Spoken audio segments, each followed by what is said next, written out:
Hello, everybody. How is it going today? It is January 1st, 2021, and it is a fantastic day. A great start to a new year. I think back of 2020 and all of the different challenges, opportunities, struggles, and times for growth that were placed for me. And I think of all of the different silver lining moments that I experienced throughout that year. I'm so excited for 2021 and all of the opportunities that lay ahead.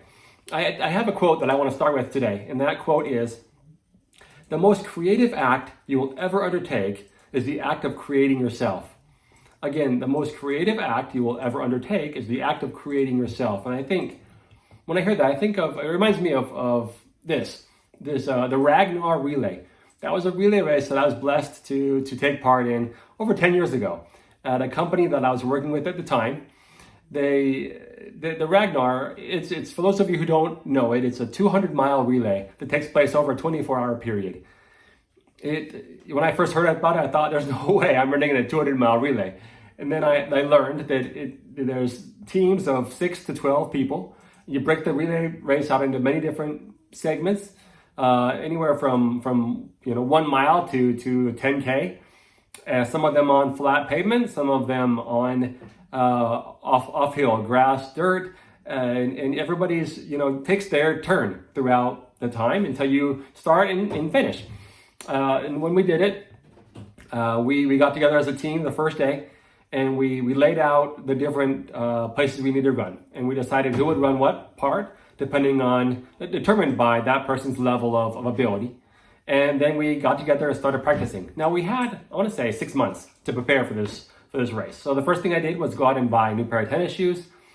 And then we went out and started working. Now, my first day, I wasn't a very good runner, so I determined I would just walk for the entire time. So we practiced, I think, 3 times a week, and I would just walk the entire time we were out. Then I determined I would jog. Part run, part jog. Part walk, part jog. Then it was just jog. And then it was jog, and then a little bit faster pace. And over the time, I saw myself become more confident and my ability increase. But by the time we ran the actual race, I felt very comfortable. Yeah, it was not easy. I had some hard times, but I felt very accomplished and that I had done my part and not let my team down. And that reminds me here of the second quote I have for you today. That is, working hard for something we don't care about is called stress. Working hard for something we love is called passion. Now, I remember someone told me once that the highest day of the week where people tend to have heart attacks or illnesses is, yeah, you guess it, Monday. People dread Mondays, and they have that heart attack. They get sick, and it's just crazy. But it's a lot of it's mind. But it's true. You can look it up. But it's sad because people are so afraid, of going to work, of doing what they don't enjoy doing, that they make themselves sick.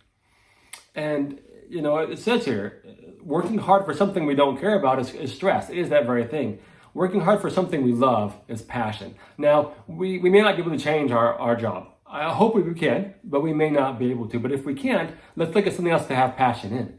Let's make sure that we have something that has that release for us. Maybe it is jogging.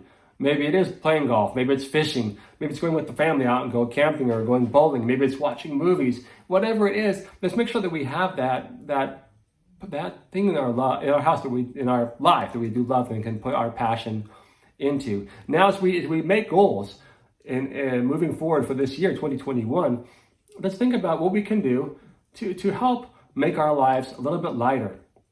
Take that burden a little bit off of our shoulders and experience some more joy and some more passion and love in our life.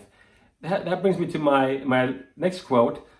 The secret of change is to focus all of your energy not on fighting the old, but on building the new. And that reminds me of my story.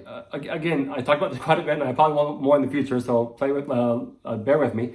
But I think it was about 6 months ago, I determined that I was going to lose weight. But it wasn't just lose weight. I determined many times in the past. And my friends will tell you, there's been times where I've gone down and gone back up, and gone down and got back up. But this time I determined that it wasn't about losing weight. It was about changing my lifestyle. changing my eating habits, changing my exercise, changing everything about me. And it started by, again, the same steps of I was going to decide. My goal was to lose a certain amount of weight and get my BMI to a certain point. By doing that, I needed to change my diet in certain ways. By first and foremost, I cut out all beverages other than water or lemon water. No sodas, no sugary drinks. It wasn't going to happen. And I cut it out, and it was hard. I'll admit it. It was hard for the first couple of days, a week or so, and then it became easier and easier. Now it's second nature. In fact, it tastes weird to drink something else. Then it was changing the food. No longer eating sugary foods. And I'll tell you, it was hard to go to the grocery store and not buy a candy bar. But it's changing that food, not eating hamburgers and heavy restaurant foods. But again, you change the diets, and after a couple of days, weeks, months, it becomes second nature. And then it's exercise, getting out there every day. Determine I'm going to go walk for 30 minutes a day. I'm going to go walk for an hour a day. Then I jog. Then it was cycling. But whatever it is, make sure that 30 minutes, 45 minutes, an hour every day. And at first it was hard to force myself to get out and exercise. Now, if I don't get out, I get kind of antsy. And I realize I haven't been out and exercised. It's getting to that point where it's no longer a trial. It's second nature. And that's what we have to get our point to. Okay. So again, as we work on this new year, moving forward, we have this opportunity to create ourselves, to create our new self, to change our life, to relieve our stress. And it is up to us. There's a lot of things in our life we cannot control.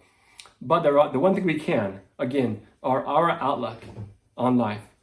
We can control our attitude and our outlook if we have that smile on every day. If we do decide that we're going to get out there and do the little things every day to feel that joy and to improve ourselves and to complete our goals, we'll get it done. So let's work on this together. Please, I would appreciate it if you put in your comments some of your ideas on goals and what you want to accomplish this year. And let's work on it together. I'll be with you every day, and we'll do this together, everybody. So have a great day, have a great year, and we'll talk with you again soon. Bye now.